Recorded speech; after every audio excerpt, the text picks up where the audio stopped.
Hi, Kawai.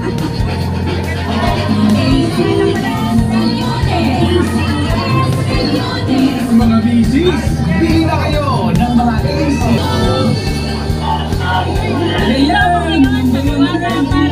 Nag-try akong kumain dito sa may Diwata.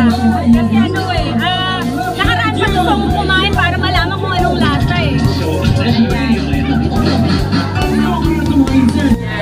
Welcome po sa aking YouTube channel. Dito ako sa Diwata Mares. Ayan. Diwata. Na-try ko kumain dito. Hindi talaga ako pala Paris kahit saan ako kumain. Hindi talaga ako nagtatry na ano. Ngayon pa lang ako magtatry dito sa Diwata Paris. Sasabihin. Tag-iisa daw. Una daw bayad. Una magbabayad tapos meron sila ano ba to? Stamp yata to. Ate, stamp ba to, no? Stamp, ayan, stamp siya. Soft drinks to. Tapos, iba pa yung mamaya. Wala po yun. Papagpina tayo ng bakit Pa doon, papakita lang to. Ayan, meron silang stamp dito. Sablit na po yan. Ito na, tuloy na. Ay, sukle. 99 pesos. Ayan. Nag-try ako doon. Kasi nakaraan, marami pupunta. Ayaw kung makisabay din. Ayan. Asa sa Diwata ate? Ayan. Grab driver ako. Lady driver ako. Ayan. Nasa-try ko dito kumain. Maba pa rin ang pila pero hindi na ganun katulad dati. Mas less ng konti lang ngayon, di ba? Kasi yung iba hindi naman na ano. Kaya ngayon lang ako pumunta rito.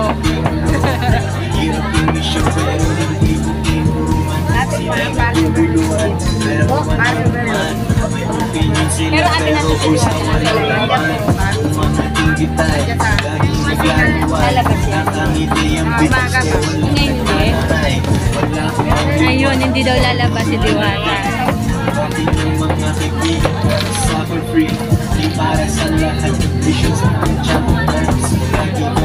Ayan, nakapila kami dyan. Ayan. Andun daw si Diwata sa opisina niya. Sana makausap ko, di ba? Ayan, may stamp dito. Ate, paano to ate? Pipila doon hanggang doon. Ako kuha muna daw. Ayan. Sinachap ni Kuya. Ayan, bilang mo na. Kukuha na sa nito. Ang daming rapper sa Pinas, walang makabantay. Walang makabantay. Pasok lahat ng stress. Pinagbakan ko sila doon sila ng stress. Nakuha ko ang pera kahit pinagbakan. Sandalan, wala ako pinagbakan. Tapos, may pila doon, may line. Paikot yata. Sa highway. Mamaya, pupusuan ko to. Malalaman natin kung masarap pa talaga. Pero dito pa lang masarap na Alam mo yung ano to? Yung taba, pampahay plan. Ayan Hindi na ganun kadami kaya late na rin ako kung nag-vlog dito. Para matikman ko lang kasi hindi talaga ako pala Paris. Marami-rami pa naman tao pero hindi na nga ganun kahaba dati yung pila. Tapos, hahanap ng pwesto dito na pagkakainan.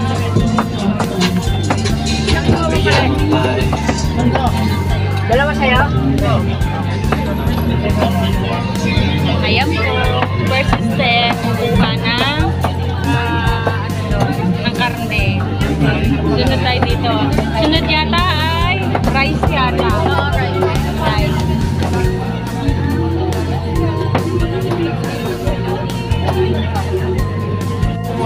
Akin na yung Ayan, ito is Andy rice siya.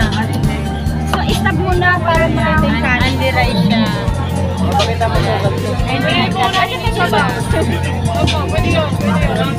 Ayun. Kay Erish. Tapos, Tapos, andun. Dalawa siya. Kuya, isa ka lang. Ayan, dapat yung kakunin nyo, yung kaya nyo lang kainin ng kanin, ha? Para hindi sayang. Yung kay Eric. Diba? Kailangan yung sakto lang. Para ano, hindi nasasayang. Oo, tama. Dapat nga babalik kayo pag ano, pag kulang. Hindi yung kukuha kagad ng marami, diba? Andy rice pala siya. Hindi siya fried rice. Hindi siya fried rice. Oo nga. Kasi yung iba, ano na takaw mata eh.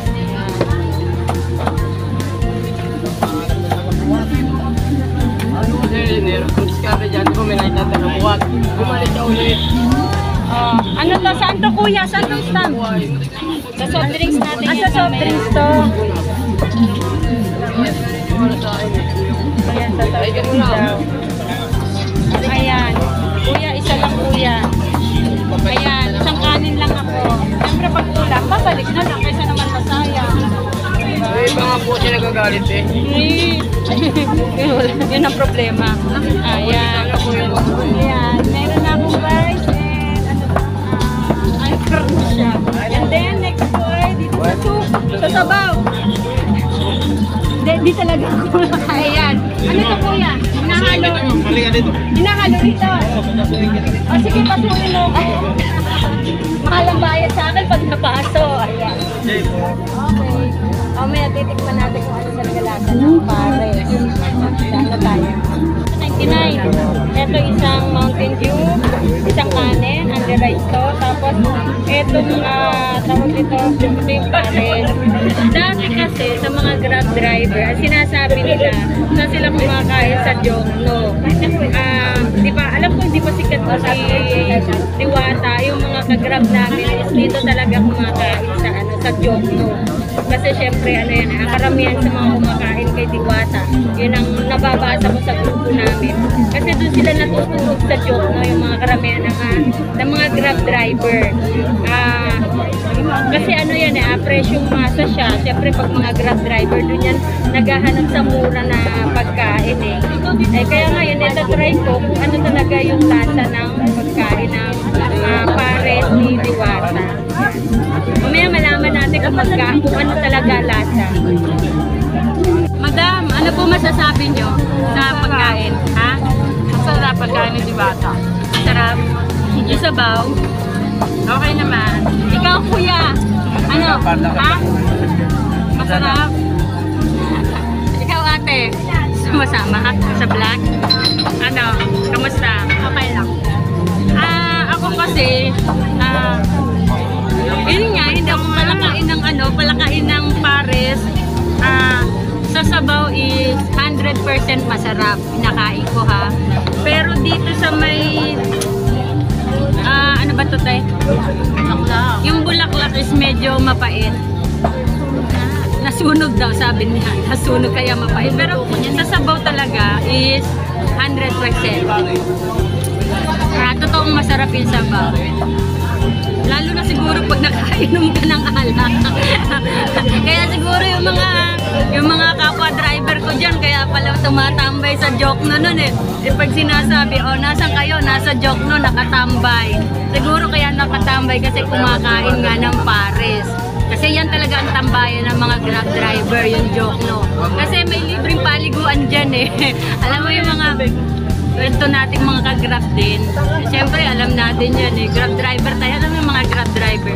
Kung saan yan pwedeng makapagpahinga at makakaidlip sa sasakyan.